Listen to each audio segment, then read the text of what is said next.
So this is my second video for the day, and this is a video that I've been meaning to do for a while.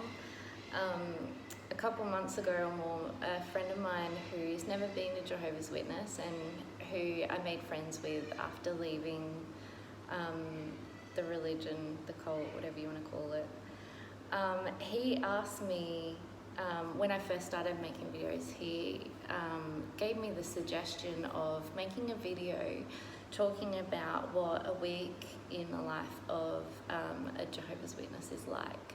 Now, I put this off for a while because I was thinking, how am I going to do this video? Like, am I going to do it from when I was a child growing up, you know, the routine that my dad had us in, or shall I do it from when, you know, like the year leading up to when I was leaving, so I was, you know, pretty slack and not really doing the required amount. I thought maybe I would do it from when I was a child, say, you know, school age to teenage years. That's probably the best because, you know, that's when I was more active and doing more, I guess you could say. So growing up, we would have 3 meetings a week. So there'd be the Tuesday night meeting, Thursday night book study, and then Sunday morning or afternoon, depending on your congregation. So Tuesday nights consisted of, you know, a few question and answer parts, you know, Bible reading. There'd be like an assigned few chapters or so of the Bible that you'd have to read. Usually you'd have to do that, you know, well before the meeting so that you knew what was going on and you could have a part in it. Growing up, usually on a Monday night, you know, Dad would come home from work, we'd have dinner, and then we'd usually sit down as a family and read, you know, what was it, like 3 to 4 chapters of the Bible. Lucky for me, being the youngest and having a short attention span, I only had to do like maybe a chapter and Dad would let me go and watch TV, mainly because I would distract everybody else. That's something that hasn't changed. So yeah, that would be Monday night, so there'd be time spent preparing for the Tuesday night meeting. So Tuesday comes along, you've gone to school, you come home, there's homework of course, and then about, was it 7 or 7:30, you go to the meeting for a couple hours. Like I said, there'd be talks, question and answer parts, and usually if you're like me, which not everyone is, you get quite distracted, you get bored if it's not something that particularly interests you. So Tuesday nights were hard going, especially in the, like when I was young, because they felt like they went forever. Anyway, Tuesdays were, yeah, meeting nights. Wednesdays were pretty chill. Dad didn't really make us do much in regards to, you know, studying or whatever. You know, he never really made us do our preparation for the Thursday night book study, although as I got older, I took it upon myself to do it. So Thursday nights would have book study, so that's where you study a particular book that the society has chosen, the organisation has chosen for you. Worldwide, we all study the same publication. So you either do like a chapter, or if it's a long book, you might just do, you know, 10 to 15 paragraphs. And usually it was held at somebody's home, and it's just a small group, it's not the whole congregation in one place. Yeah, so you just have a small group of brothers and sisters, and someone would read the paragraphs that were required for that week, and you do a question and answer. Probably the best part about these about the book study was like, if you're in a really good group, like once a month you would have like supper night. So like after the meeting, everyone would bring some food and you'd sit around and have a like cuppa together and have something to eat, and like that was always good. And I remember one family's home we would have the group study at, the book study. They had a pool, so during the summer, like that's the only thing I'd look forward to. I'm like, yeah, like we get to go for a swim after the book study. That's like what would keep me going. But yeah, like if you're in a good group, supper nights were the best. You're like, yeah, like just get through the meeting and then you can like hang out afterwards and have something to eat. Anyway, so that was your Thursday, and then Fridays again, my dad would just be like, yep, cool, whatever, you know, not pushing anything upon us.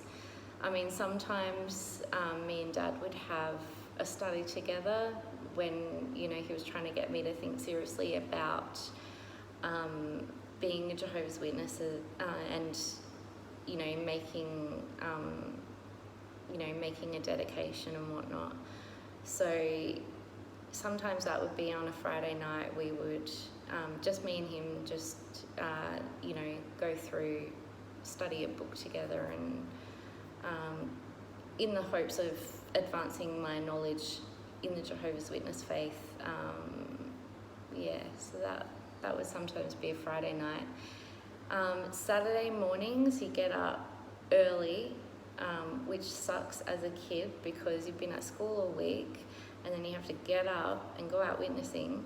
So you're going door to door, spend a few hours no matter what the weather, going and knocking on people's doors. And as a kid, when you're school age, your biggest fear is bumping into or knocking at the door of someone you go to school with. That's like the worst. And if you were a JW kid like me, you didn't let anybody know at school that you're a JW. I was like the opposite of the ideal JW kid.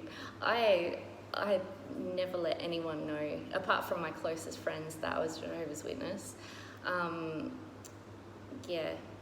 So going door to door as a kid was dreadful.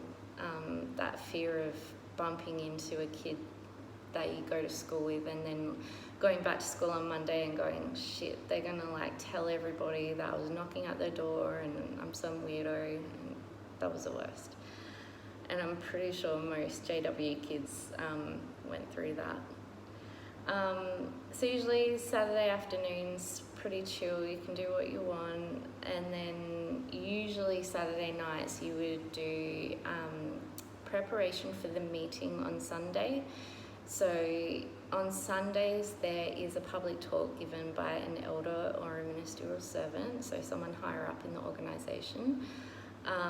That looks after the congregation. And following the public talk, there would be a watchtower study. So probably a lot of you, even if you're not Jehovah's Witnesses, would know that there is a publication called The Watchtower. Now, there are articles in there that would be mainly for Jehovah's Witnesses in the early days, like when I was growing up. They've changed it now where there's like a public edition and a study edition, so one for the public and one for just JWs to study. When I was a kid, it used to be like 30 paragraphs and you'd have to sit through that on a Sunday, which was really boring because they were usually pretty like full-on studies as well. Leading up to when I left, the studies were like really just really boring, like really easy, like you wouldn't learn anything. They'd just be really repetitive and but when I was a kid I remember them being pretty full on, and sometimes you just wouldn't even understand what was going on. But anyway, so Saturday nights you would get together with your family and prepare that together. Usually they, you know, my parents weren't very much like that. They would never force us to prepare to answer the next day at the meeting. So like, you know, when they ask the question at the meeting, everyone, well not everyone, but people put their hand up in order to answer the question. My parents never forced me to answer up, which was good because I was a very anxious child, so I just wasn't going to do that. But I know friends of mine growing up in the congregation, their parents would be like, you have to have an answer every Sunday meeting, like you always have to answer up. And I'm like, yeah, that's great. So yeah, we would do that Saturday night. Sunday we'd get up early again, go to the meeting, sit there for a couple hours. Like I said, there's a public talk, which again, depending on like who was giving the talk, you wouldn't really learn much. They're pretty basic talks really, especially in the last few years of me being a Jehovah's Witness. There was some times where you get like a brother who had a really good talk like on, you know, like on science or space, the universe. Those talks were really cool. But other than that, they were pretty boring. Yeah, and then Sunday afternoons was free time, unless you had strict parents, then you had to go out witnessing in the afternoon. Luckily my parents weren't like that, they weren't very strict. Yeah, anyway, that's just a pretty basic outline of what a week, well, in my life growing up as a Jehovah's Witness was like.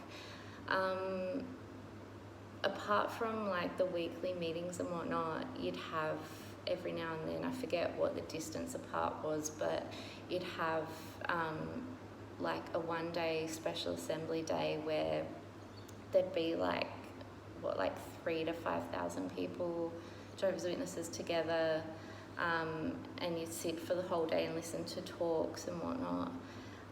Then you would have every now and then 2-day assemblies called circuit assemblies.